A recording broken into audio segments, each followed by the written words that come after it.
Masalah lah macam ni. Susah lah macam ni. Bang, cepatlah bang. Saya urgent ni bang, saya nak guna. Weh, tak boleh sabar ke? Aku ada masalah peribadi ni, tahu tak? Tunggu je lah. Bang, tolonglah bang. Kesianlah gas saya bang. Tolonglah bang, saya nak pakai bang. Weh, masalah aku ni ada kau fikir? Kau tak ada telefon ke nak pakai? Telefon saya habis bateri. Bateri sudah habis. Saya nak pakai ni ya bang. Tolonglah bang. Kalau mak susah, saya boleh tolong. Betul kau nak tolong? Betul lah. Betul ni? Saya yakin. Okey. Apa dia? Jom.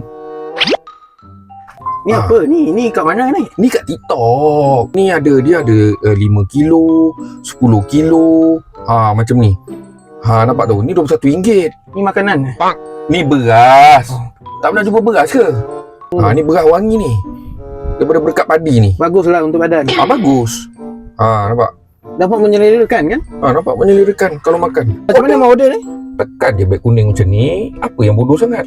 Tekan ni. Macam ni dapat. Kau nak ambil 3 kilo ada. 2 kilo ada. Kau rasa macam mana? Mana yang sepatutnya aku boleh ambil? Sebab aku ni makan kuat. Makan kuat Saya tak makan kuat. Tak makan kuat? Saya tak makan kuat. Lantak kau lah. Ni aku yang nak beli. Cuma sekarang ni aku nak ambil berapa kilo punya. Aku tengah pening sekarang ni.